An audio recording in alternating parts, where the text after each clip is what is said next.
Hello student, good noon. So metrology में जो अभी हमारी रिमेन टॉपिक्स हैं उसमें हम देख रहे थे टैकोमीटर यानी कि रोटेशनल स्पीड मेजरमेंट के लिए, जिसमें हमने प्रीवियस लेक्चर्स में जो है वो हमने मैकेनिकल टैकोमीटर्स के बारे में पढ़ा था। उसके अलावा हमने जो है वो आरबीडीटी के बारे में यानी कि एलबीडीटी और आरबीडीटी के बारे में भी जो है हमने प्रीवियस लेक्चर में कवर किया था। अब बात करते हैं यहाँ पे इलेक्ट्रिकल टैकोमीटर्स की। तो इलेक्ट्रिकल टैकोमीटर्स में क्या होता है, जो भी आपका रोटेशनल स्पीड होता है उसको हम इलेक्ट्रिकल सिग्नल्स में, प्रोपोर्शनल इलेक्ट्रिकल सिग्नल्स में कन्वर्ट करते हैं, और जो शाफ्ट की रोटेशनल स्पीड होती है उसको इलेक्ट्रिकल फॉर्म में उन सिग्नल्स के थ्रू जो है प्रोपोर्शनल सिग्नल्स को रीड आउट करके हम ये पता कर लेते हैं कि हमारा जो शाफ्ट की स्पीड है वो क्या है। अब अगर बात करें तो किस प्रकार का ट्रांसड्यूसर जो है यहाँ पे टैकोमीटर्स में इस्तेमाल हो रहा है, इसके बेस पे जो इलेक्ट्रिकल टैकोमीटर्स होता है उसको हम, जो उसका कंस्ट्रक्शन है वो डिफरेंट होता है। जिसमें से अगर बात करें तो पहला आपका जो है वो है ड्रग कप टैकोमीटर। अगर बात करें ड्रग कप टैकोमीटर की तो इसमें क्या होता है आपका, ये ड्रैग कप है। ड्रैग कप टैकोमीटर में क्या होता है कि यहाँ पे हम ईडी करंट का इस्तेमाल करते हैं। तो जो भी शाफ्ट आपका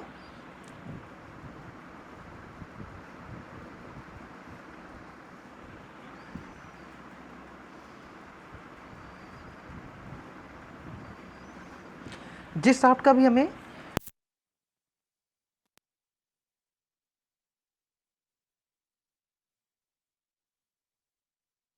मैग्नेट को जो है वो कनेक्ट कर देते हैं, वो भी क्या करता है, शाफ्ट के साथ ही क्या करता है, मूव करता है। तो जब शाफ्ट के साथ आपका परमानेंट मैग्नेट रोटेट करेगा तो ये क्या करेगा कि एक ईडी करंट जनरेट करेगा। ठीक है। अब ये देखिए, जहाँ पे आपका शाफ्ट क्या नाम है मैग्नेट है, उसके जो है दोनों तरफ आपका कप लगा हुआ है। ठीक है। तो जब भी ये रोटेट करेगा तो कप के अंदर जो है ये ड्रैग कप या कह लीजिए डिस्क जो होती है, इसके अंदर आपका मैग्नेट एक ईडी करंट जनरेट करेगा। अब ईडी करंट एक जो है आपका टॉर्क को प्रोड्यूस करेगी, जो कि कप को रोटेट करेगा आपके जो आपकी स्पायरल स्प्रिंग, यहाँ पे देखिए स्पायरल स्प्रिंग लगी हुई है उसके अगेंस्ट में। यहाँ पे ये आपका स्पायरल स्प्रिंग लगा हुआ है। तो जो भी आपका जो मैग्नेट के रोटेट होने से जो कप के अंदर आपका मैग्नेट होता है उसके रोटेशन से ईडी करंट जनरेट होता है, और ईडी करंट जो जनरेट होता है वो आपका मैग्नेट पे एक टॉर्क लगाता है। और वो टॉर्क क्या होता है, वो आपके स्पायरल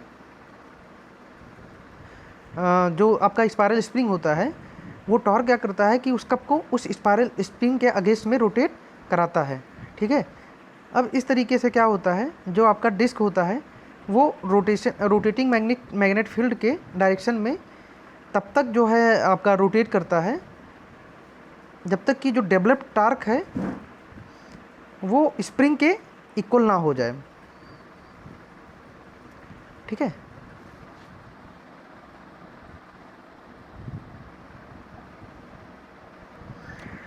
तो जैसे ही आपका जो मैग्नेट है वो रोटेट करता है तो ईडी करंट जनरेट करता है। ईडी करंट क्या करती है, एक टार्क लगाती है आपके जो आपका कप होता है उस पर। वो टार्क जो है आपका जो स्प्रिंग होती है उसके अगेंस्ट में होता है, और जो टार्क होता है वो आपके कप को टार्क के स्पायरल स्प्रिंग के अगेंस्ट जो है वो रोटेट कराता है। अगर बात करें तो जो आपकी डिस्क होती है वो आपके रोटेशन के डायरेक्शन में रोटेट करती है,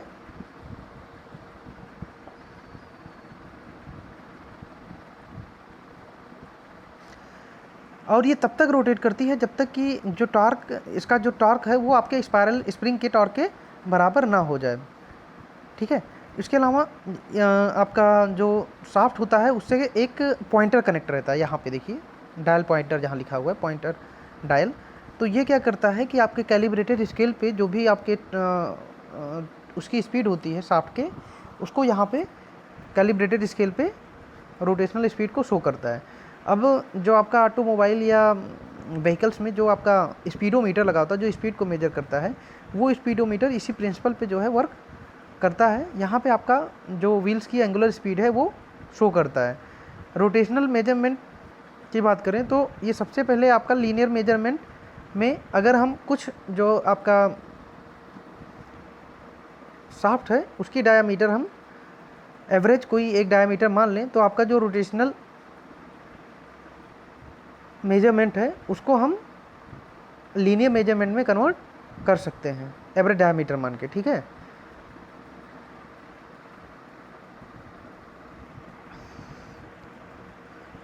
जो आपका ईडी करंट टैकोमीटर होता है वो लगभग 12,000 से लेके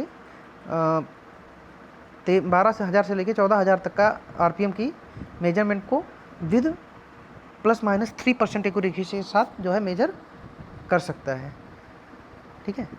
आई होप ये चीज़ें आपको समझ में आई होंगी। कंस्ट्रक्शन की बात करें तो यहाँ पे आपका ये आपका मैग्नेट है, ये आपका रोटेटिंग शाफ्ट है, ये आपका कप है जो पूरा लगा हुआ है, ठीक है। और ये एल्युमिनियम कप है और ये स्टील, अलग अलग कप हैं। यहाँ पे आपकी स्पायरल स्प्रिंग लगी हुई, ये आपका डायल इंडिकेटर पॉइंटर है जिससे जो कि कैलिब्रेटेड स्केल पे आपकी रीडिंग को आउटपुट शाफ्ट की स्पीड को बताता है।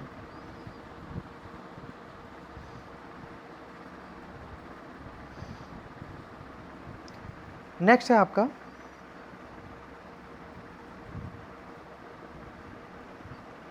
कम्यूटेटेड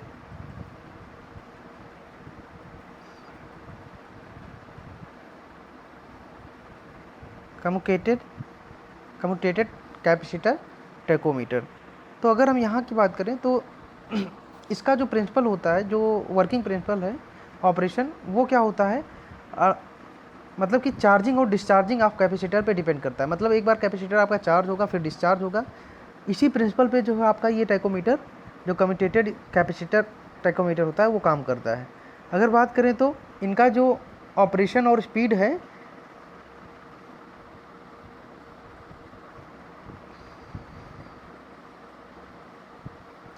वो मशीन की स्पीड के द्वारा जो है कंट्रोल किया जा सकता है।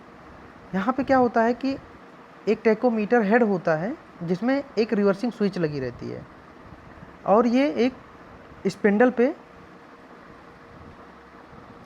के थ्रू जो है आपकी जो स्विच होती है उसके थ्रू जो ऑपरेटेड आपका स्पिंडल पहले जो स्पिंडल की स्पीड होती है उसको हम इस रिवर्सिंग स्विच के थ्रू एक रेवोल्यूशन में 2 बार जो है रिवर्स कर सकते हैं।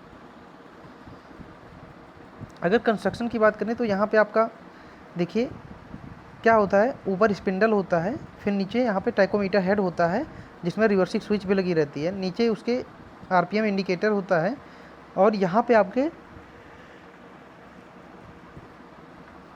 कैपेसिटर लगे होते हैं।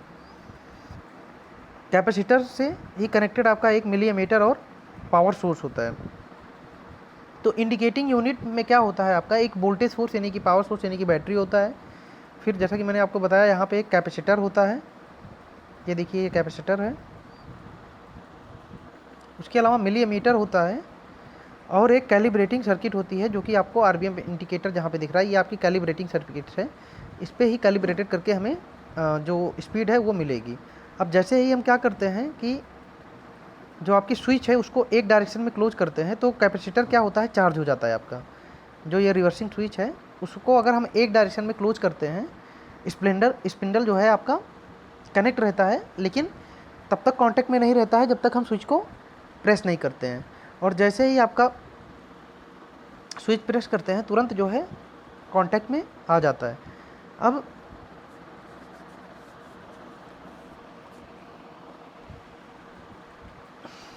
अगर बात करें तो जब एक डायरेक्शन में हम क्या नाम है क्लोज कर देते हैं स्विच को तो आपका कैपेसिटर चार्ज हो जाता है और करंट सप्लाई सर्किट में जो है एमीटर में वो करंट सप्लाई होने लगता है। इसी तरीके से जब आपका स्प्लेंडर जो है वो रिवर्सिंग स्विच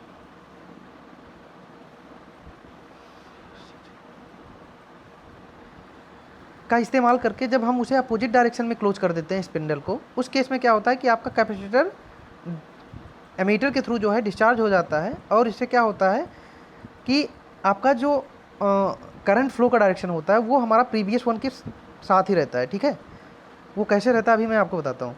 तो इस तरीके से जब जो आपका इंडिकेटर होता है वो इस प्रकार से डिज़ाइन रहता है कि वो एवरेज स्पीड को ही रिस्पॉन्ड कर पाए। क्यों? क्योंकि जब एवरेज स्पीड को करेगा तो हम रिवर्स करने डायरेक्शन रिवर्स करने से जो करंट फ्लो है उसमें कोई भी चेंज नहीं आएगा। इसीलिए क्या होता है कि जब भी हम मेजरमेंट करते हैं तो हम एवरेज जो है आपका जो डिज़ाइन होता है वो एवरेज रिस्पांस के लिए होता है। ठीक है, एवरेज करंट वैल्यू को ही रिस्पॉन्स कर पाए। इसीलिए जब हम क्या नाम है फर्स्ट टाइम पे लॉक करते हैं तो भी जो रिस्पॉन्स होता है इंडिकेटर का वो एवरेज करंट के लिए होता है, और जब हम रिवर्स करते हैं उस टाइम पे भी हमारा क्या होगा, एवरेज करंट के लिए होता है, ना कि मिनिमम या मैक्सिमम करंट के लिए आपका रिस्पॉन्स इंडिकेटर का होता है। तो इस तरीके से जो है जो डायरेक्शन होती है इलेक्ट्रिक फ्लो की वो दोनों ही केस में रिवर्स करने से पहले और बाद में भी सेम ही डायरेक्शन में बनी रहती है। इस तरीके से आपका सर्किट डिजाइन होता है। तो यहाँ पे जो इंडिकेटर होता है कैलिब्रेटेड स्केल पे वो आपके जो उसकी मूवमेंट होती है या रोटेशन होती है वो आपके रोटेशनल स्पीड के प्रोपोर्शनल होती है, और इस तरीके से आपका जो स्पीड ऑफ शाफ्ट है वो इंडिकेटर या कह लीजिए आपका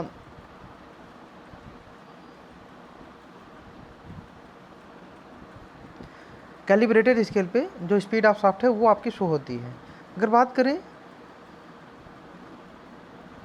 तो जो आपका मीटर स्केल होता है वो आरपीएम में मेजरमेंट के लिए जो है जो स्केल होती है वो आरपीएम को जो रोटेशनल स्पीड होती है उसको आरपीएम में मेजरमेंट के लिए कैलिब्रेटेड रहती है, और जो आपकी टैकोमीटर की इस टैकोमीटर की रेंज होती है वो 200 से लेके 10,000 आरपीएम तक की होती है। यानी कि कमिटेड कैपेसिटर टैकोमीटर आपका 200 टू लेके 10,000 आरपीएम तक का मेजरमेंट आसानी से कर सकता है। नेक्स्ट बात करें टैको जनरेटर। तो अगर टैको जनरेटर की बात करें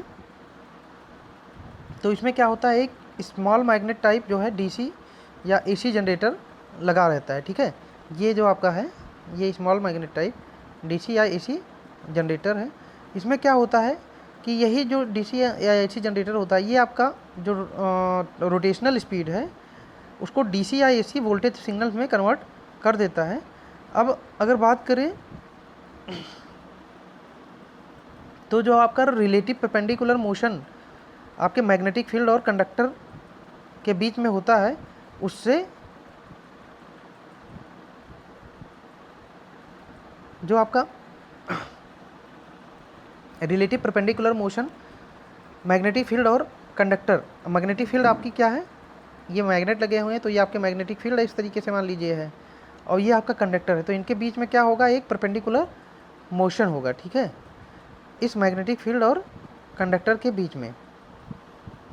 इससे क्या होगा कि आपका वोल्टेज जनरेशन कंडक्टर में आपका वोल्टेज जनरेट होगा या करंट फ्लो होगी। ठीक है,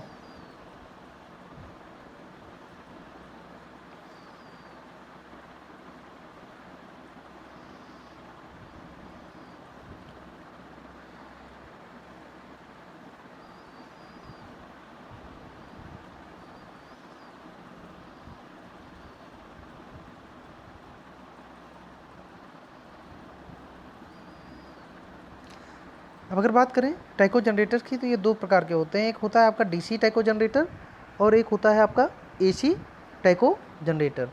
तो बात करें डीसी टैको जनरेटर की तो इसमें क्या होता है कि ये जो है आपका डीसी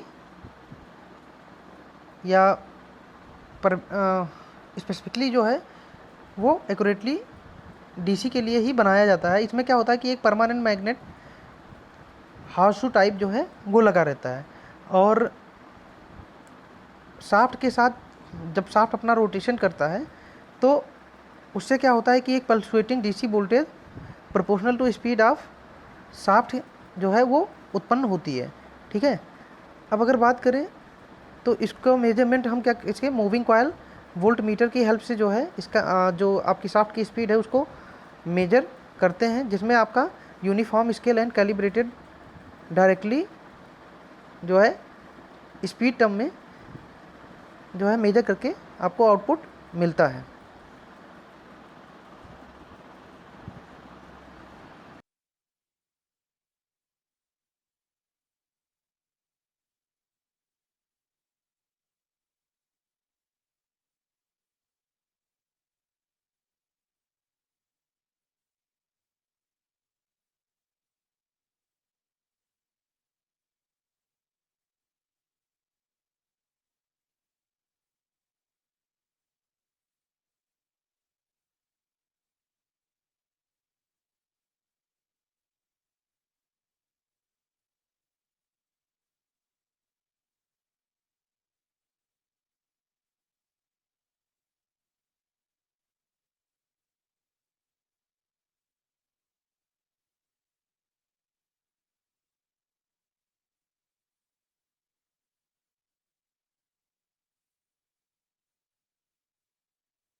तो अगर बात करें एसी टेको जनरेटर की, यहाँ पे आपका क्या होता है कि एक आपका टर्बो सेट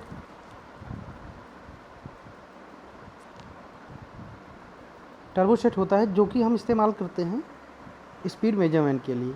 इसमें क्या होता है कि आपका मल्टीपल पोल पीस रहता है, यानी कि यूजुअली आपका ये 4 होते हैं। ठीक है, 4 पोल्स।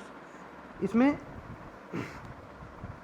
एक स्टेटर कॉयल लगी रहती है, ठीक है, जो कि फिक्स होती है, जिसको स्टेटर बोलते हैं। ठीक है, जिस शाफ्ट का हमें मेजरमेंट करना होता है उसके उस पर क्या करते हैं, एक परमानेंट मैग्नेट जो है वो फिक्स कर देते हैं शाफ्ट पे। ठीक है, परमानेंट मैग्नेट को उस शाफ्ट पे फिक्स करते हैं। उसके बाद क्या करते हैं, जो आपका मल्टीपल पोल पीस स्टेटर होता है, स्टेटर कुंडली, उसको शाफ्ट के चारों ओर रख देते हैं। जैसे ही शाफ्ट पर जो फिक्स आपका मैग्नेट होता है वो घूमता है, स्टेटर में क्या होता है, आपका वोल्टेज जनरेट हो जाता है। और जैसे ही आपका पोल पीस से जब ये क्या करता है कि आपका पोल पीस से होके आपका गुजरता है, शाफ्ट के साथ मैग्नेट भी जब गुजरेगा तो जो उत्पन्न होने वाला वोल्टेज है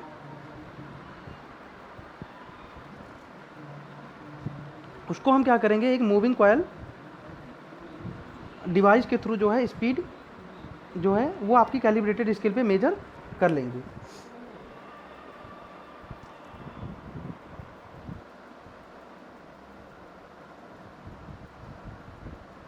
अगर बात करें तो यहाँ पे हम लगभग 500 आरपीएम तक की स्पीड को विद 0.1% एक्यूरेसी के साथ जो है आसानी से मेजर कर सकते हैं। नेक्स्ट है आपका कॉन्टैक्टलेस इलेक्ट्रिकल टैकोमीटर। अब देखिए इसमें क्या होता है, जैसा कि नाम से ही आप देख रहे हैं कॉन्टैक्टलेस, मतलब कि यहाँ पे कोई भी फिजिकल कॉन्टैक्ट नहीं होता है आपके ट्रांसड्यूसर और शाफ्ट के बीच में। अगर बात करें तो यहाँ पे सबसे पहला आपका है इंडक्टिव पिकअप टैकोमीटर। इसमें क्या होता है कि आपका एक स्मॉल परमानेंट मैग्नेट, जिसमें क्या होता है आपके राउंड कॉयल होती है, उसी पे क्या होता है जो ये तो यहाँ पे आपका स्मॉल परमानेंट मैग्नेट होता है, जिसके चारों तरफ जो आपका कॉयल होता है वो चारों तरफ से राउंडेड रहता है। ये आपको दिख रहा होगा, ये आपका स्मॉल परमानेंट मैग्नेट है और जो कॉयल है इसके चारों तरफ क्या है, राउंडेड है। अब एक मैग्नेटिक पिकअप होता है, जिस शाफ्ट का हमें मेजरमेंट करना होता है उस पर हम क्या करते हैं, एक टूथ रोटर जो है, मेटालिक टूथ रोटर, उसको हम प्लेस करके, और ये जो आपका मैग्नेटिक पिकअप है यानी कि जो permanent magnet with rounded coil, इसको उसके क्या नाम है नियर में प्लेस कर देते हैं, जिस शाफ्ट का हमें मेजरमेंट करना होता है। तो जैसे ही आपका शाफ्ट रोटेट करता है तो टीथ क्या करता है, इसके पास से होके गुजरता है इस पिकअप के। तो जो मैग्नेटिक फील्ड होता है या जो इससे जनरेट होने वाली पल्स होती हैं, जैसे जैसे वो टीथ इसको कट करता है पिकअप के मैग्नेटिक फील्ड को, वो क्या करता है, एक चेंज इन रिलेक्टेंस जो है आपके मैग्नेटिक सर्किट में, चेंज इन रिलेक्टेंस वो प्रोड्यूस कर देता है। अब जैसे ही आपका सर्किट में चेंज इन रिलेक्टेंस जो है होता है मैग्नेटिक सर्किट में, तो जो आपकी मैग्नेटिक फील्ड होती है वो या तो एक्सपेंड होती है या क्या होती है, आपकी मैग्नेटिक फील्ड कोलैप्स हो जाती है और जो वोल्टेज आपके सर्किट में इंड्यूस हो जाता है। अब जब वोल्टेज आपका इंड्यूस्ड हुआ तो जो आपकी पल्स जनरेट हुई, अब इंड्यूस्ड जो पल्सेस होती हैं इनकी फ्रीक्वेंसी जो है वो आपके नंबर ऑफ टीथ पे, जो व्हील्स पे बने होते हैं, जो आपके शाफ्ट पे फिक्स रहती है, उसके नंबर ऑफ टीथ पे डिपेंड करता है ना। तो चूँकि नंबर ऑफ टीथ तो हमें पता रहती है, तो अगर हमें नंबर ऑफ टीथ पता है तो हम क्या करते हैं कि रोटेशनल स्पीड जो है वो आसानी से हम मेजर कर सकते हैं, जो ये पल्स फ्रीक्वेंसी है इसके थ्रू।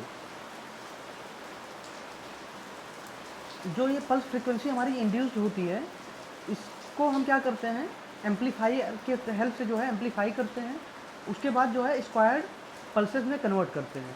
उसके बाद स्क्वायर पल्सेस को हम क्या करते हैं, जो आपका पल्स काउंटर होता है या जो आपकी फ्रीक्वेंसी मेजरिंग यूनिट होती है उसमें सप्लाई कर देते हैं, और इस तरीके से जो है आपका कैलिब्रेटेड स्केल पे जो रोटेशनल स्पीड है वो आपकी पल्स काउंटर और नंबर ऑफ टीथ की हेल्प से हम स्पीड को मेजर कर लेते हैं।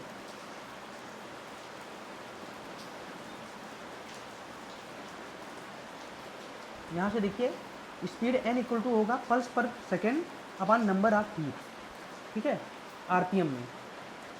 तो यहाँ से आपका अगर आप 60 से मल्टीप्लाई कर देंगे, आरपीएस होता है पर सेकेंड की बात कर रहे हैं, उसको अगर 60 से मल्टीप्लाई कराएंगे तो ये आपका आरपीएम में हो जाएगा।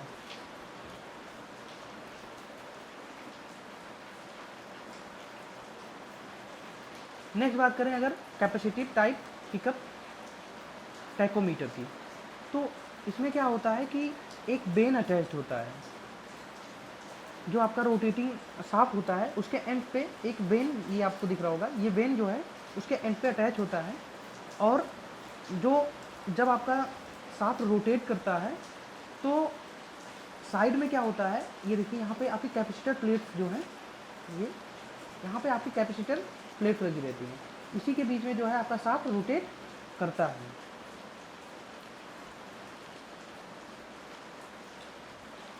तो जब ये कैपेसिटिव प्लेट के बीच में आपका शाफ्ट रोटेट करेगा तो क्या होगा, जो इनके बीच में प्लेट्स के बीच में कैपेसिटेंस होगा वो चेंज होता है। अब जो कैपेसिटेंस आपका चेंज होगा कैपेसिटर में, वो क्या करेगा, एक ऑसिलेटर जो है टैंक को फॉर्म करता है।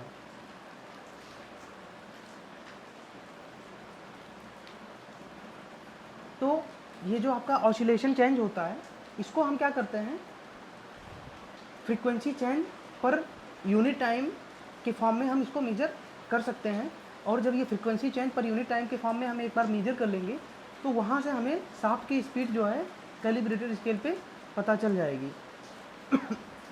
जो ये पल्सेस जनरेट होती हैं, यहाँ पे देखिए, जैसे आपका शाफ्ट रोटेट किया, कैपेसिटर यहाँ पे लगा हुआ है वेन्स के दोनों साइड में, तो इसका कैपेसिटेंस चेंज हुआ। इससे क्या होगा, आपकी जो ऑसिलेटिंग पल्सेस जनरेट होंगी due to change in capacitance. अब ये इंड्यूस पल्सेस को हम क्या करेंगे, जो आपकी इंड्यूस पल्सेस होगी इसको हम शेपर से या एम्पलीफायर के थ्रू पास करेंगे और इसको स्क्वायर पल्सेस में कन्वर्ट कर देंगे। अब ये स्क्वायर पल्सेस कह लीजिए फ्रीक्वेंसी मीटर या काउंटर्स में सप्लाई होती हैं, वहाँ से आपको जो है आपके शाफ्ट की स्पीड पता चल जाती है। फिर नेक्स्ट बात करें, नेक्स्ट है हमारा फोटो इलेक्ट्रिक टैकोमीटर। अब अगर बात करें हम फोटो इलेक्ट्रिक टैकोमीटर की, फोटो इलेक्ट्रिक टैकोमीटर में क्या होता है कि जो आपका रोटेटिंग शाफ्ट होता है, इस पर क्या करते हैं हम, आपका वाइट और ब्लैक जो है वो स्ट्रिप बना देते हैं, एक तरीके से इंटरमिटेंट रिफ्लेक्टिंग वाइट और नॉन रिफ्लेक्टिंग ब्लैक सरफेस को क्रिएट कर देते हैं इस शाफ्ट के ऊपर। तो जब भी आपकी जो इंसिडेंट लाइट होती है, बीम ऑफ लाइट, जब वो आपका इस फोटो कंडक्टिव या फोटो इलेक्ट्रिक सेल पे जो है फॉल करती है, तो ये क्या करता है, जो आपका रिफ्लेक्टिंग सरफेस होती है वो लाइट को रिफ्लेक्ट करती है, और जो नॉन रिफ्लेक्टिंग सरफेस होती है वो लाइट को रिफ्लेक्ट नहीं करती, अब्जॉर्ब कर लेती है। तो इस तरीके से जो आपका जो लाइट है वो पल्स के फॉर्म में जब रिफ्लेक्ट होती है तो वो पल्स के फॉर्म में हमें गेन होती है, और उसको हम फोटोवोल्टिक सेल पे रीड कर लेते हैं। जो आपकी लाइट इंसिडेंट होती है यहाँ से रिफ्लेक्ट होकर वो फोटोवोल्टिक सेल पे होती है, तो जिससे हम लाइट की जो इंसिडेंट लाइट है उसकी फ्रीक्वेंसी को फोटोवोल्टिक सेल पे पता कर लेते हैं कि कितनी फ्रीक्वेंसी की लाइट जो है आपके शाफ्ट पे इंसिडेंट हो रही है, और यहाँ से जो है हमें जो आपकी लाइट की इफिशियंसी है उसको कैलिब्रेटेड स्केल पे हम कन्वर्ट करके आरपीएम में जो शाफ्ट की स्पीड है उसको हम मेजर कर लेते हैं। ठीक है, यहाँ पे देखिए जो लैंप होता है जिससे आपकी लाइट प्रोड्यूस होती है, वो सबसे पहले क्या करती है, शाफ्ट पे इंसिडेंट होती है, क्योंकि शाफ्ट पे वाइट और ब्लैक आपके रिफ्लेक्टिंग सरफेसेस बनी हुई हैं। तो यहाँ से क्या होता है, जैसे ही लाइट इंसिडेंट होती है तो जब वाइट पे पड़ती है तो रिफ्लेक्ट होती है, रिफ्लेक्ट होकर फिर ये लेंस से पास होके आपके फोटो इलेक्ट्रिक जो है आपका जो सेल है वहाँ पे इंसिडेंट होती है, और इस तरीके से जो है पल्स जो है लाइट की फ्रीक्वेंसी की, जो आपकी लाइट की फ्रीक्वेंसी होती है उसी फ्रीक्वेंसी की पल्सेस जनरेट होती हैं, और उन्हीं पल्सेस को हम कन्वर्ट कर क्या नाम है कैलिब्रेटेड स्केल पे रीड करके ये पता कर लेते हैं कि जो हमारी जो पल्स होती हैं, जो जनरेटेड पल्स होती हैं, वो आपके इंसिडेंट लाइट की फ्रीक्वेंसी के पैरेलल होती हैं, और वो फ्रीक्वेंसी जो है आपके जो आपका शाफ्ट की रोटेशनल स्पीड है उसके प्रोपोर्शनल होती है। तो जब हम उन पल्सेस को कैलिब्रेटेड स्केल पे गेन करते हैं तो उस चूँकि वो आपके रोटेशनल स्पीड के प्रोपोर्शनल होती हैं, तो यहाँ से हमें शाफ्ट की रोटेशनल स्पीड पता लग जाती है।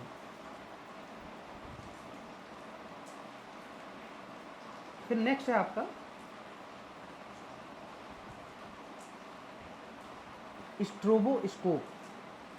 अगर इसमें बात करें तो यहाँ पे क्या होता है, स्ट्रोबोस्कोप में ये आपका शाफ्ट है जिसकी आपको स्पीड मेजर करनी है। तो हम क्या करते हैं, यहाँ पे जो फ्लैशिंग लाइट होती है उसको सिंक्रोनाइज करते हैं। कैसे करते हैं, सबसे पहले आपका एक लाइटिंग सोर्स होता है, और जो शाफ्ट है उस पर हम एक रेफरेंस मार्क या कोई भी चिन्ह जो है वो बना लेते हैं। तो जब आपका जो लाइटिंग सोर्स होता है जिसको आप स्ट्रोबोस्कोप बोलते हैं, वहाँ से फ्लैश लाइट उत्पन्न करी जाती हैं, तो हम क्या करते हैं, जो आपके शाफ्ट की स्पीड होती है, जो आरपीएम होती है, और जो आपके स्ट्रोबोस्कोप के द्वारा लाइट जो है इमिट करी जाती है, उन दोनों की जब आपकी फ्रीक्वेंसी, उस लाइट की फ्रीक्वेंसी और जो आपकी शाफ्ट की स्पीड है, दोनों जब मैच करेंगे तो आपका जो चिन्ह होता है या रेफरेंस मार्क होता है वो क्या हो जाएगा, स्टेबल हो जाएगा। कभी कभी आपने देखा होगा कि गाड़ी आपकी चल रही है और जब आप देखते हैं तो आपको लगता है कि गाड़ी का जो व्हील है वो पीछे की तरफ घूम रहा है, तो ये क्या होता है, ये भी आपका स्ट्रोबोस्कोप इफेक्ट इसको बोलते हैं। उस केस में क्या होता है कि आपकी जो इंसिडेंट लाइट है उसकी फ्रीक्वेंसी और जो रोटेशनल स्पीड है उसमें डिफरेंस होता है। तो जब डिफरेंस होता है तो आपको उसी डिफरेंस की वजह से जो व्हील्स है वो आगे या पीछे की तरफ रोटेट दिखाई पड़ती है। और जब आपका जो इंसिडेंट लाइट है उसकी फ्रीक्वेंसी और जो शाफ्ट है उसकी रोटेशनल स्पीड दोनों सेम होती हैं, उस केस में क्या होता है कि आपको जो वो रोटेटिंग शाफ्ट है या रोटेटिंग व्हील है वो स्थिर नज़र आएगी। तो हम इस तरीके से इसकी फ्रीक्वेंसी, स्ट्रोबोस्कोप की फ्रीक्वेंसी को इस तरीके से एडजस्ट करेंगे कि जो आपका रोटेटिंग शाफ्ट है उससे इसकी फ्रीक्वेंसी मैच कर जाए उसके आरपीएम से। उस केस में जो आपने क्या नाम है रेफरेंस मार्क बनाया हुआ है वो क्या करेगा, वो आपको एक जगह स्टेबल नज़र आएगा। जब स्टेबल नज़र आएगा इसका मतलब हमारी फ्रीक्वेंसी जो है रोटेटिंग शाफ्ट के आरपीएम से मैच कर गई, और वहीं पे हम उस शाफ्ट की जो आरपीएम जो आपके स्ट्रोबोस्कोप पे मेंशन होगा, ठीक है, जो दिख रहा होगा उसी को नोट डाउन कर लेंगे। यही आपका क्या होगा, शाफ्ट की स्पीड होगी।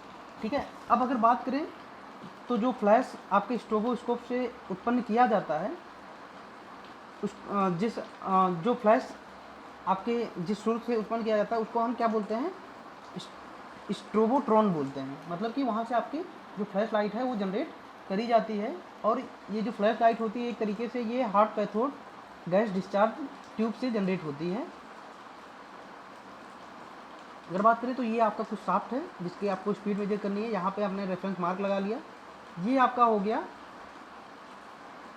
आपका स्ट्रोबोट्रॉन। ठीक है, यहाँ से आपकी फ्लैशिंग लाइट जो है वो इस पर पड़ रही है। ठीक है, ऊपर आपका कैलिब्रेटेड स्केल है जहाँ पे आपको आरपीएम मिल जाएगा। ठीक है, तो इस तरीके से जो है हम स्ट्रोबोस्कोप से हम सीधे जो है शाफ्ट की स्पीड को मेजर कर पाते हैं।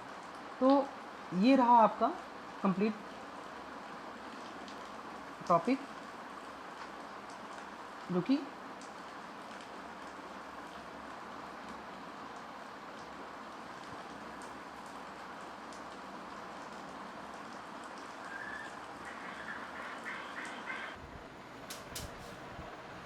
नेक्स्ट बात करें तो हमारा है मेजरमेंट ऑफ टॉर्क। उसके पहले मेजरमेंट ऑफ एक्सीलरेशन। तो अगर हम बात करें मेजरमेंट ऑफ एक्सीलरेशन की, तो इसके लिए जो है एक्सीलरेटिंग ट्रांसड्यूसर का हम जो है इस्तेमाल एक्सीलरेशन मेजरमेंट के लिए करते हैं। जैसा कि आप लोगों को पता है फोर्स इक्वल टू क्या होता है, मास इनटू एक्सीलरेशन। अब बात करें तो यहाँ पे एक तरीके से आपका ये अरेंजमेंट आपको दिख रहा होगा। यहाँ पे एक मास ऊपर रखा है m, जो कि एक बार से कनेक्टेड है, और नीचे एक बॉडी से कनेक्टेड है, जो कि अगर एक्सेलरेट करती है बॉडी, तो एक्सेलरेट करने से ये जो नीचे का पोर्शन है आपके बॉडी का, जब तक ये दोनों आपका बॉडी और मास जो है इससे कनेक्टेड जो आपका ये बार है, जब तक एक साथ रहेंगे, मतलब एक स्पीड से मूव कर रहे होंगे, तब तक एक साथ मूव करेंगे। फिर जैसे ही एक्सेलरेशन नीचे हमको दिया जाएगा तो ये बॉडी आगे की तरफ बढ़ेगी। आगे की तरफ बढ़ेगी तो ये जो मास है इसको भी आगे की तरफ जो है वो ड्रैग करेगी, क्योंकि ये क्या रहेगा, एक समान गति से मूव करता रहेगा, तो एक्सेलरेट होने पे ये भी इसे आगे की तरफ ड्रैग करेगी। उस केस में क्या होगा कि ये जो आपका बार है ये क्या हो जाएगा, इसमें स्ट्रेन उत्पन्न हो जाएगा।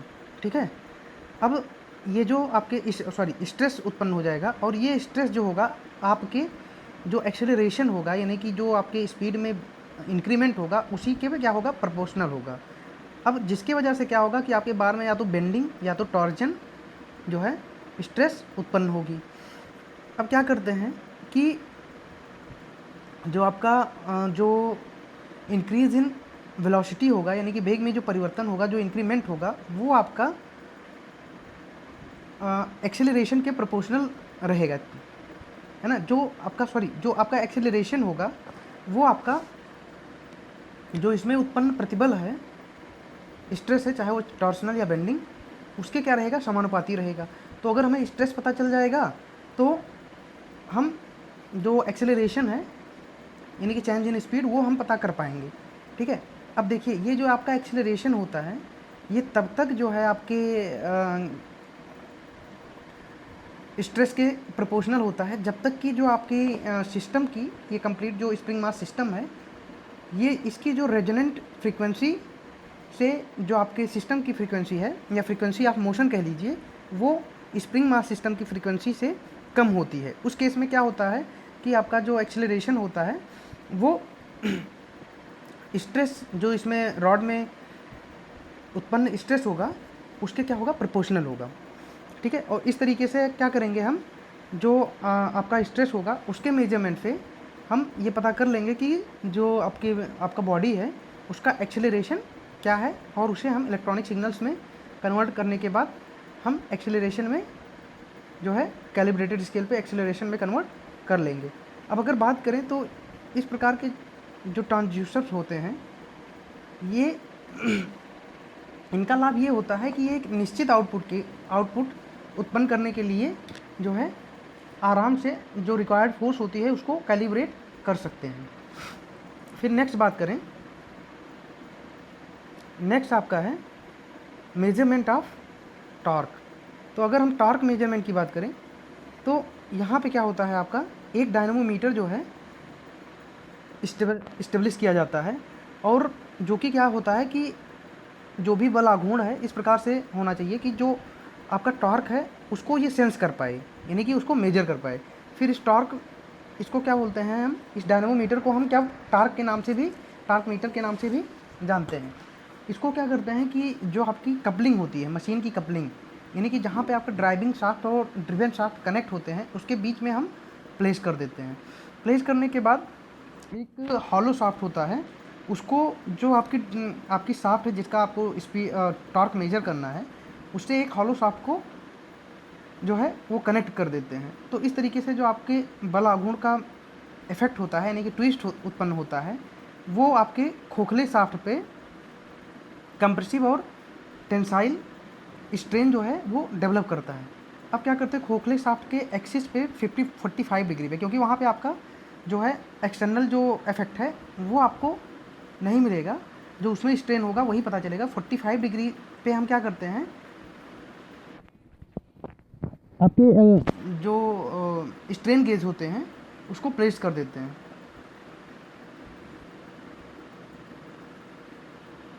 तो जो भी आपका टार्क होता है, जो आपकी मेन शाफ्ट होती है, उससे वो टार्क आपके खोखले शाफ्ट पे एक पतले से सेक्शन पे क्या होता है, ट्रांसफ़र हो जाता है, ट्रांसमिट हो जाता है, पारेषित हो जाता है। और फिर क्या करते हैं, दो स्ट्रेन गेज को उस पर 45 डिग्री पे जो आपका खोखला शाफ्ट होता है उस पर लगा देते हैं मशीन के। अब इससे क्या होता है कि जो भी आपका जो स्ट्रेन डेवलप होता है वो आपका स्ट्रेन हमें पता चल जाता है कि आपके खोखले शाफ्ट में कितना स्ट्रेन डेवलप हुआ, और इससे हम जो बल आघूर्ण है उसकी वैल्यू मेजर कर पाए। तो इस प्रकार से जो आपके हॉलो शाफ्ट पे लगा ट्रांसड्यूसर होता है, स्ट्रेन गेज होता है, वो आपका जितना स्ट्रेस शाफ्ट में डेवलप हुआ उस स्ट्रेस को मेजर करता है, और स्ट्रेस को मेजर करके उसको क्या नाम है, आपका कैलिब्रेटेड स्केल पे ये पता कर लेता है। ये मतलब कि कैलिब्रेशन के थ्रू हमें ये पता चल जाता है कि इतने स्ट्रेस के लिए जो है इतना टॉर्क वो शाफ्ट में जनरेट हुआ होगा। कैलिब्रेशन करके हम टॉर्क की वैल्यू वहाँ से निकाल लेते हैं। कुछ इस तरीके से आपका अरेंजमेंट होता है। और अगर बात करें तो जो स्ट्रेन होता है उसकी आपको पता है कि हॉलो शाफ्ट के लिए जो टॉर्क होता है वो T = πg r⁴ minus small r⁴ θ/2l। ये आपका यहाँ जहाँ पे जी आपकी क्या होती है, रिजिडिटी होती है, एल लेंथ होता है और आर रेडियस होता है। फिर उसके बाद बात करें 45 डिग्री पे अगर स्ट्रेन की तो वो आपका होता है TR/π pi G R raise to power 4 minus small R raise to power 4। और यहाँ से जो है हम 45 डिग्री पे जो स्ट्रेन डेवलप होता है उसको पता करके और फिर कैलिब्रेशन के थ्रू हम जो आपका बला घूंड है या टॉर्क है उसको पता कर लेते हैं। देखिए यहाँ पे क्या होता है, ये इस तरीके से आपका स्ट्रेन गेज लगा होता है और ये चारों स्ट्रेन गेज जो हैं ये क्या वो आपके जो व्हीट स्टोन ब्रिज होती है उसके आर्म से कनेक्टेड रहते हैं। तो यहाँ से जैसे ही ब्रिज आपका जिस तरीके से आपका ब्रिज का रेजिस्टेंस चेंज हुआ वहाँ से आपका स्ट्रेन की वैल्यू पता चल जाती है और फिर हम उसे कैलिब्रेशन करके जो है बला घूंड की वैल्यू निकाल लेते हैं। फिर नेक्स्ट बात करें स्ट्रेन गेज की। तो अगर बात करें स्ट्रेन गेज की तो स्ट्रेन गेज एक प्रकार से ऐसे ट्रांसड्यूसर होते हैं कि बेसिकली इनका अगर हम जो प्रिंसिपल है वो इस चीज़ पर डिपेंड करता है कि अगर कोई वायर है या कोई भी ऑब्जेक्ट है अगर वो स्ट्रेच होता है या कंप्रेस्ड होता है तो उसका जो रेजिस्टेंस है वो चेंज होगा। अब जैसे कि मैंने आपको पहले ही बताया था कि रेजिस्टेंस इक्वल टू होता है रो एल बाई ए। तो या तो आपका जो रो है जिसको आप रेजिस्टिविटी बोलते हैं या आपका वायर का लेंथ या एरिया, इन तीनों में से कोई भी एक चेंज हुआ तो आपका रेजिस्टेंस चेंज हो जाएगा। तो जैसे ही हम जो है किसी भी कंडक्टर को अगर स्ट्रेच करते हैं या कंप्रेस करते हैं तो रेजिस्टेंस चेंज होता है और रेजिस्टेंस चेंज अगर हुआ तो उसको रेजिस्टेंस चेंज को ही हम मेजर करके ये पता कर लेंगे कि कितना स्ट्रेच या कंप्रेस हुआ। और इस तरीके से जो है ये as a transducer dimensional change को कैलिब्रेट करके शो कर देगा कि इतना डायमेंशनल चेंज इस कंडक्टर में हुआ है। अगर बात करें आपको R equal to resistance equal to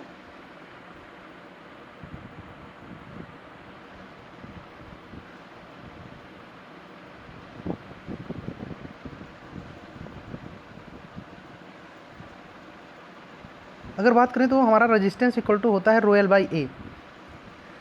अब अगर गेज फोर्स ऑन कंडक्टर की बात करें तो वो आपका होता है change in radius upon R upon strain, यानी कि change in length upon original length. तो यहाँ से आपका जो रेजिस्टेंस फैक्टर एफ है, गेज फैक्टर, वो आपका हो जाएगा small R upon capital del R upon R और डेल एल बाई ए आपका क्या होता है एल। ये आपका डेल एल बाई एल जो है ये स्ट्रेन होता है, एक्सियल स्ट्रेन, ठीक है, ट्रांसवर्स नहीं, एक्सियल स्ट्रेन। तो अगर अब यहाँ से हम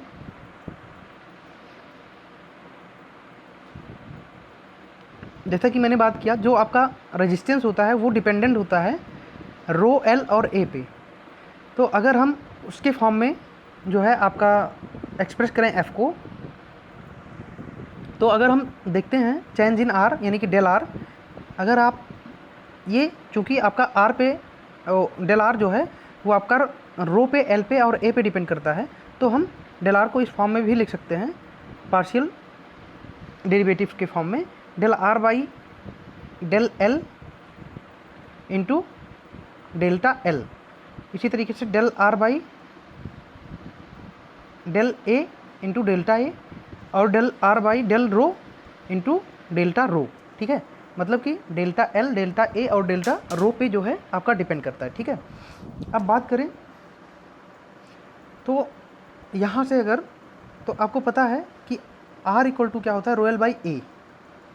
तो यहाँ से del R by del L यानी कि R को अगर आप L के रिस्पेक्ट में यहाँ से पार्शियल डिफ्रेंशिएशन करेंगे L के रिस्पेक्ट में तो आपका बचेगा रो बाई ए। तो यहाँ पे आप जो है del R by del L के जगह रो बाई ए पुट कर दीजिए।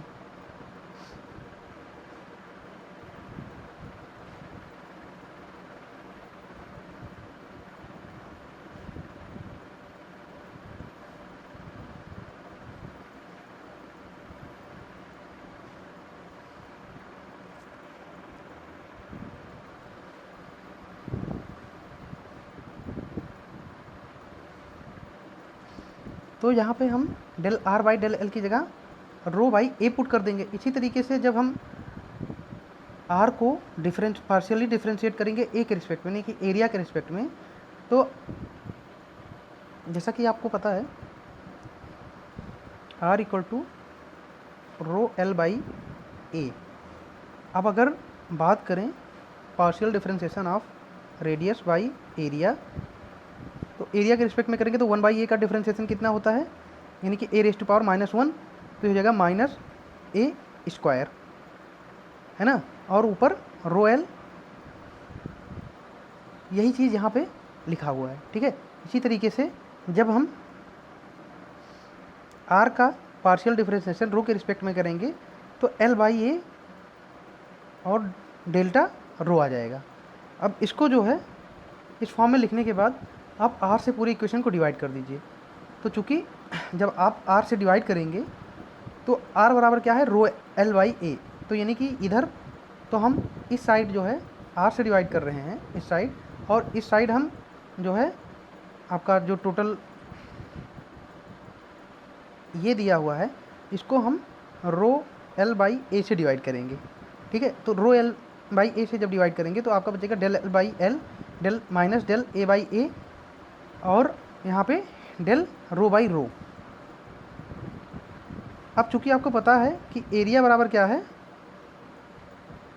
एरिया को हम इस फॉर्म में ले सकते हैं, चूँकि c इंटू बी स्क्वायर। अब जहाँ पे b आपका क्या है, ज्योमेट्रिकल डायमेंशन है, और c क्या है, कांस्टेंट है, ठीक है। अब जो आपका c है उसकी वैल्यू जो है सेक्शन पे डिपेंड करती है।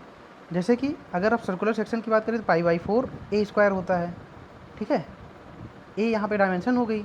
इसी तरीके से अगर आप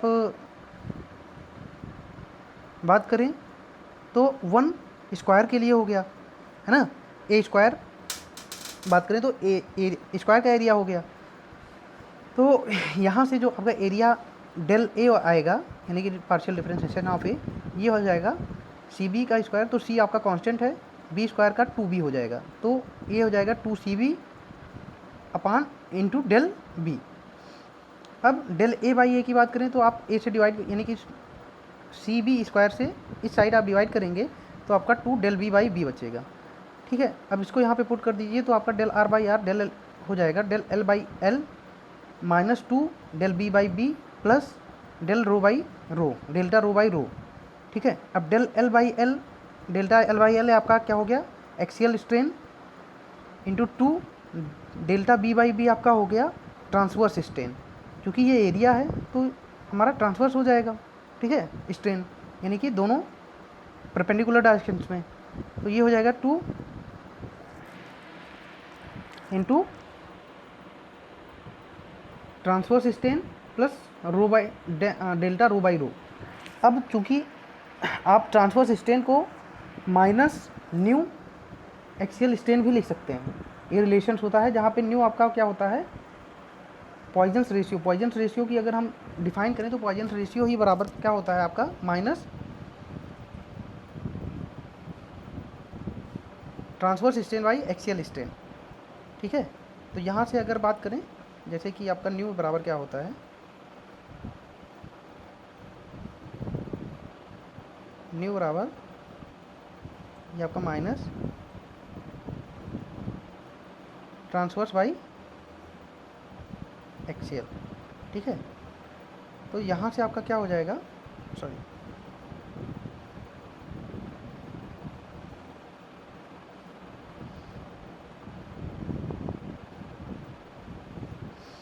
तो यहाँ से अगर आप निकालेंगे, सॉरी ये आपका न्यू है, ठीक है। तो यहाँ से ई ट्रांसवर्स कितना हो जाएगा, ईटा ट्रांसवर्स, ये हो जाएगा माइनस न्यू ईटा ए, ठीक है। वही यहाँ पे लिखा हुआ है, तो माइनस आप एप्सिलॉन ए भी लिख सकते हैं, एप्सिलॉन सफिक्स से, कुछ नहीं। अब वैल्यूज़ को यहाँ पे पुट कर दीजिए। तो यहाँ से आपका f बराबर कितना हो गया, आपका डेल r/r अपान एप्सिलॉन ए, ठीक है, इक्वल टू, अब अगर आप एप्सिलॉन ए से पूरी इक्वेशन को यहाँ पे डिवाइड कर दीजिए, इसको एप्सिलॉन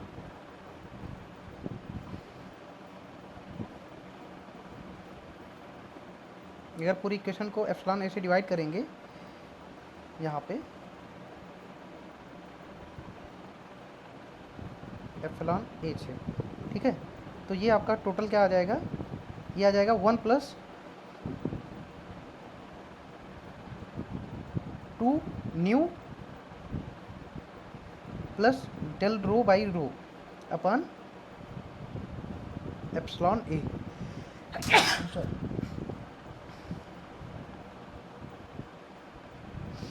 अब अगर हम बात करें तो जो हमारा स्ट्रेन गेज ट्रांसड्यूसर होता है वो बेसिकली 2 टाइप का होता है। पहला होता है अनबाउंडेड स्ट्रेन गेज और दूसरा होता है बाउंडेड स्ट्रेन गेज। अब बात करते हैं अगर पहला अनबाउंडेड स्ट्रेन गेज की, तो जो अनबाउंडेड स्ट्रेन गेज आपका होता है इसमें क्या होता है कि जो आपका रेजिस्टेंस वायर होता है वो हम क्या करते हैं 2 फ्रेम्स के बीच में उसको स्ट्रेच करते हैं। अब ये देखिए आपके यहाँ पे 2 फ्रेम हैं, एक फ्रेम तो आपका ये है और एक फ्रेम आपका ये है। इन फ्रेम्स के बीच में जो है ये आपके वायर्स लगे हैं, वायर 1, 3 एंड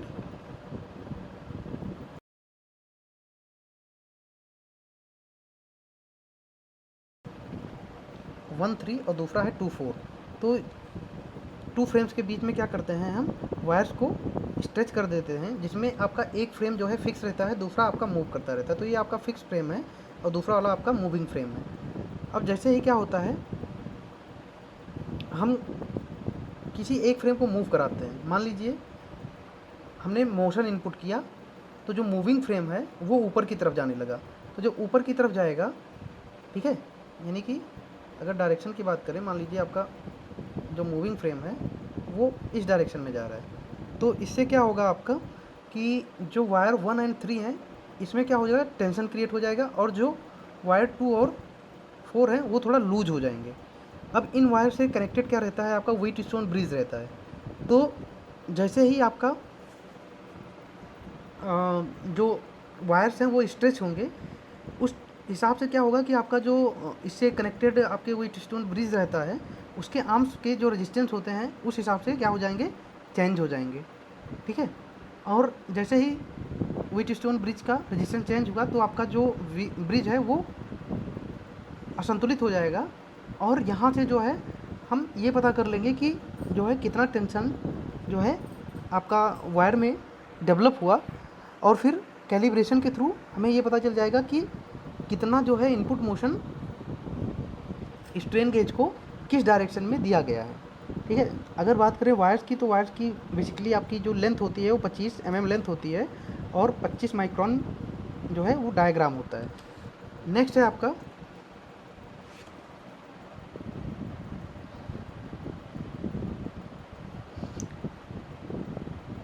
इस तरीके से हम जो है इस ट्रांसड्यूसर के हेल्प से, जो अनबाउंडेड स्ट्रेन गेज होता है उसकी हेल्प से हम काफ़ी स्मॉल मोशन को भी जो है वो मेजर कर सकते हैं।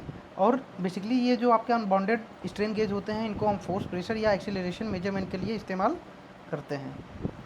अब नेक्स्ट बात करें तो नेक्स्ट है हमारा बॉन्डेड रेजिस्टेंस स्ट्रेन गेज। इसमें क्या होता है कि इसमें बॉन्डेड रेजिस्टेंस स्ट्रेन गेज में आपके जो वायर्स होते हैं, या कह लीजिए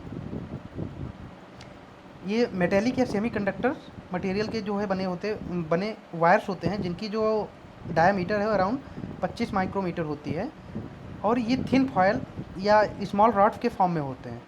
तो इनको क्या करते हैं हम कि किसी पेपर पे, या कह लीजिए काफ़ी थिन होते हैं, तो किसी पेपर पे या आप किसी मटेरियल के बैकिंग पे जो है इनको फिक्स कर देते हैं, सीमेंटेड कर देते हैं, इनको बॉन्ड कर देते हैं। ठीक है, बॉन्ड करने के बाद जिस भी बॉडी का हमें स्ट्रेन मेजर करना होता है उस पर ले जाके इनको हम प्लेस कर देते हैं। ठीक है, किसी कह लीजिए कि आप मटेरियल बैकिंग या पेपर पे रख के जिस भी बॉडी का हमें मेजरमेंट करना होता है स्ट्रेन का, वहाँ पे इसको ले जाके हम फिक्स कर देते हैं उसके सरफेस पे। तो जिस तरीके से बॉडी में स्ट्रेन डेवलप होती है उसी तरीके से इनका स्ट्रेन भी चेंज होता है, और इनसे जो कनेक्टेड ब्रिज रहता है व्हीट स्टोन ब्रिज, वहाँ से हमें जो है आउटपुट के थ्रू ये पता चल जाता है कि कितना स्ट्रेन जो है बॉडी में डेवलप हुआ है। अगर बात करें तो जो आपका बॉन्डेड रेजिस्टेंस वायर हैं, इनकी हेल्प से हम स्ट्रेन फोर्स या कह लीजिए प्रेशर, वाइब्रेशन जो है आदि क्वांटिटीज़ को हम इनकी हेल्प से मेजर करते हैं। और बात करें तो ये काफ़ी जो इनकी एक्यूरेसी होती है, इनका जो सेंसिटिविटी होती है काफ़ी लो होती है, तो हम अराउंड जो है 10⁻⁷ डायमेंशन तक जो है स्ट्रेन को मेजर इनके थ्रू कर सकते हैं। चलिए तो फिर हम क्लास को यहीं पे क्लोज़ करते हैं। हमारे जो अभी टॉपिक रिमेन है इस चैप्टर में वो आपका है टेम्परेचर मेजरिंग डिवाइसेस के बारे में हमें थोड़ा सा अभी डिस्कस करना है, साथ ही साथ लोड फेल के बारे में। तो आई थिंक एक लेक्चर में सफिशिएंट होगा, अराउंड 2 लेक्चर, जिसमें आपका सिलेबस जो है वो कंप्लीट हो जाएगा। तो नेक्स्ट क्लास में आपका जो मेट्रोलॉजी का सिलेबस है वो कंप्लीट हो जाएगा। इस लेक्चर को यहीं पे क्लोज करते हैं, मिलते हैं नेक्स्ट लेक्चर में। Thank you everyone.